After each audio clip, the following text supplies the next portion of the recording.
Nah, ini untuk indikator 45 sampai 47 Bapak Ibu. Mungkin ini sebelum yang terakhir nanti ya. Ini sudah mendekati karena tinggal 4 menit. Target saya sebenarnya 1,5 jam tadi. Jadi di indikator 35, 45, 46, 47 ini yang terjadi perubahan di Kepmen yang baru secara umum. Selain tadi di maturitas level 5 gitu. Nah, di layanan barang jasa tadi sudah saya jelaskan, jadi perlu ada ini nanti pemanfaatan katalog lokal di atas 80% ini yang akan menjadikan nanti masuk ke level maturitas 5. Nah, untuk sektor 45, 46, 47 sektor publik kaitannya dengan penerapan RB tematik dan juga MPP digital. Nah, tentu ini harus dibuktikan dengan pemanfaatannya gitu ya.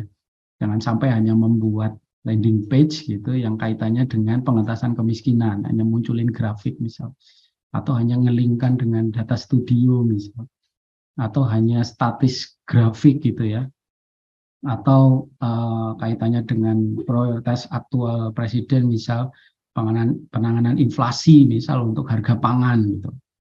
Nah, kemudian untuk stunting misal, itu hanya statistik biasa, bikin landing page, bikin web yang pakai CMS gitu ya, entah WordPress atau pakai Joomla atau pakai yang CMS lain yang instan gitu, banyak sekali. Harapannya tidak seperti itu, tetapi harapannya memang maturitasnya tetap harus terjaga Bapak Ibu. Memang ini jadi prioritas ya, RB tematik ini jadi prioritas. Dorongannya memang kaitannya dengan program nasional yang dicanangkan oleh Bapak Presiden. Sehingga harapannya juga di layanan publik sektoral ini, nah ini yang sering miss juga. Ada beberapa yang menyertakan layanan publiknya itu ngambil dari misal pengaduan gitu ya. Itu kan sudah ada di indikator antara 32 sampai 44 ya, tadi mungkin 42 ya kalau nggak salah. Misal kaitannya dengan layanan untuk pelayanan ke pegawai gitu. Nah, ini kan masuknya ke G2E.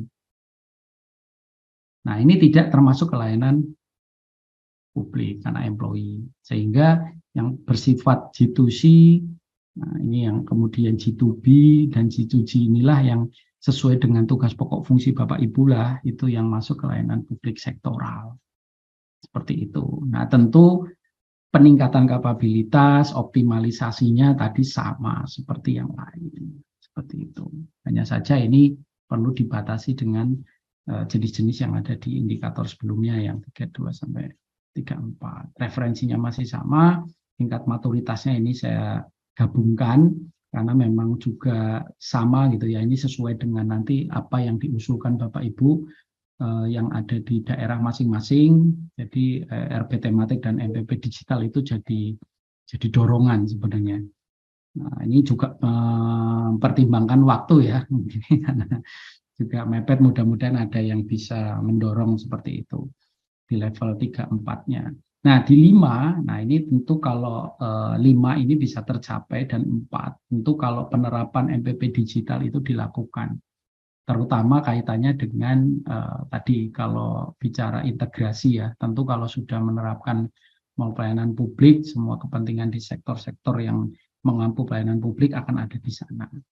Nah, level 5-nya ini juga tentu kalau tadi pemanfaatan dari MPP-nya sendiri itu ada lebih dari 80% dari pengguna. Jadi sudah ada mall pelayanan publik juga harapannya tidak lagi banyak orang datang gitu lah ya. Jadi semua sudah online sampai proses penetapan izinnya juga bisa dilakukan secara online. Jadi kalau pemanfaatannya sudah punya mall pelayanan publik tapi pemanfaatan layanannya baru 50%, ya berarti belum bisa sampai ke 5, seperti itu. Itu Bapak Ibu. Kemudian bagaimana dengan layanan publik sebelumnya?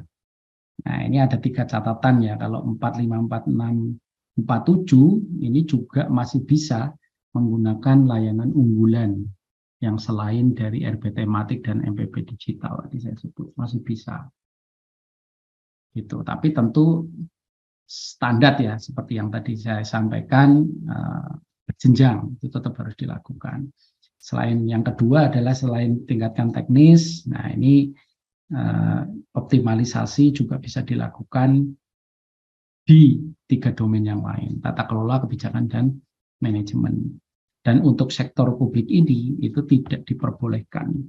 Jadi ini harus selain yang indikator 32 sampai dengan 34.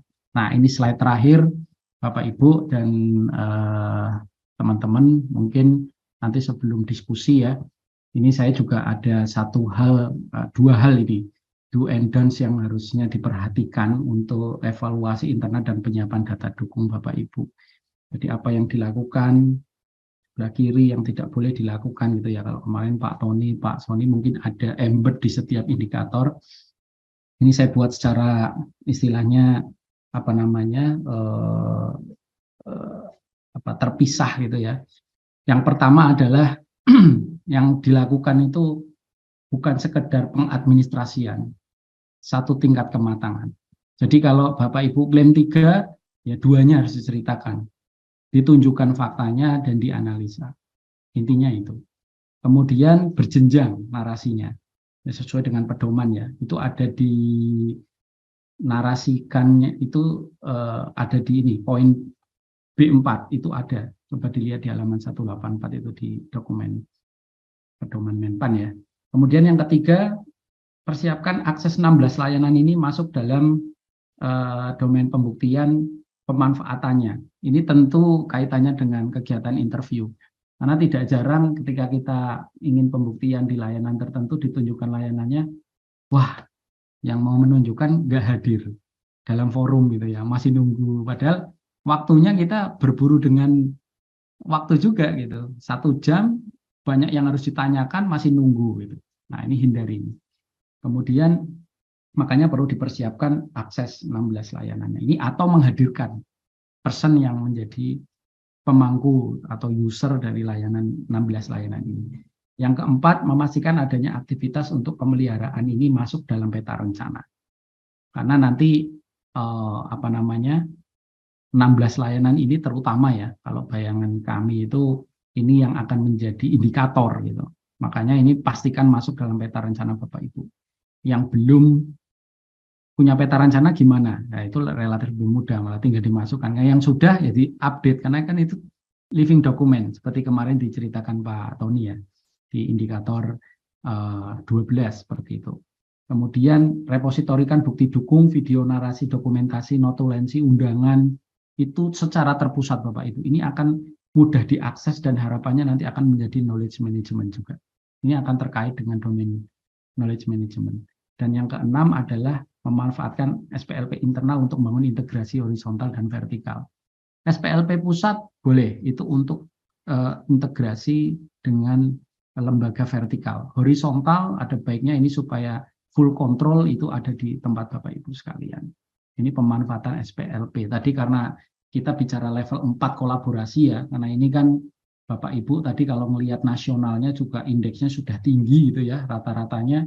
Kenapa di poin 6 ini saya munculkan gitu, karena perlu di internal itu mengembangkan itu.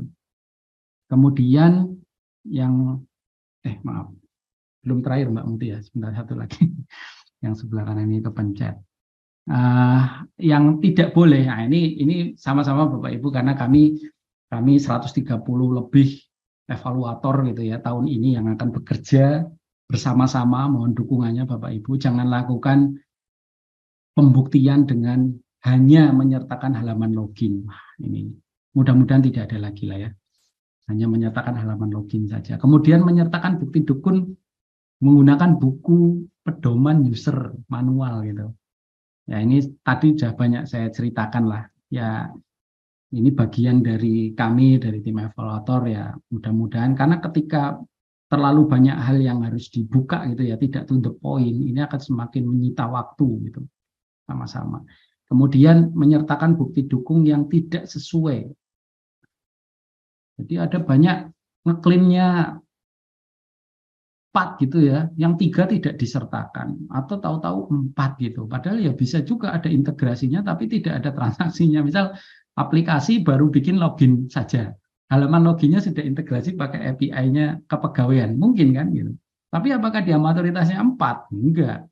Mana transaksinya, mana interaksinya, tidak dibuktikan. Jadi harus menyertakan kalau bukti video itu ya yang sesuai gitu, ditunjukkan level-levelnya. Klaim tingkat optimum tanpa menyertakan bukti before after, sering sekali. Tahu-tahu 5 gitu. Tapi sebelumnya kayak apa, setelahnya kayak apa, enggak ada yang bisa dilihat. Hanya menyertakan user manual. Kadang yang agak naik level menyertakan laporan dari rekanan, dari konsultannya. Kita evaluator suruh mencari jarum dalam jerami. Nah, itu sebaiknya dihindari. Kemudian mengesampingkan maturitas sistem informasi, terutama untuk pelayanan publik ya. Jadi ini juga pengennya tadi yang RBT Mate, kemudian yang mall pelayanan publik digital juga tetap harus mempertimbangkan itu. Kita tidak ingin ini sebagai ajang untuk proses ngejar maturitas, tapi tanpa mengejar indeks tanpa mempertimbangkan maturitasnya, karena rohnya di sana. Kemudian yang terakhir adalah menyertakan bukti dukung yang tidak searchable. Nah, ini kayaknya sudah dari dulu ya. Jadi PDF, image. Nah, kita padahal 200 halaman. Bayangkan itu. Saya pernah dapat bukti lampiran Mbak Mutia itu 34 seingat saya itu. Satu indikator itu 34 data dukung. Dan itu hampir separuh itu image. Jadi tidak bisa saya kontrol F. Saya cari keyword yang lazim gitu ya untuk mencari. Wah, itu bikin ngopi bergelas-gelas itu tadi. Baik, mungkin itu Bapak Ibu yang saya hormati. Mohon maaf ini sudah lebih 8 menit dari target saya. Mudah-mudahan ini bisa menjadi bekal yang cukup ya untuk menyiapkan data dukung di evaluasi 2023 ini, dan mudah-mudahan saya juga bisa menjawab beberapa pertanyaan yang ada di chatbox. Selamat berjuang Bapak Ibu para pejuang SPBE. Terima kasih. Assalamualaikum warahmatullahi wabarakatuh. Monggo Mbak Mutia.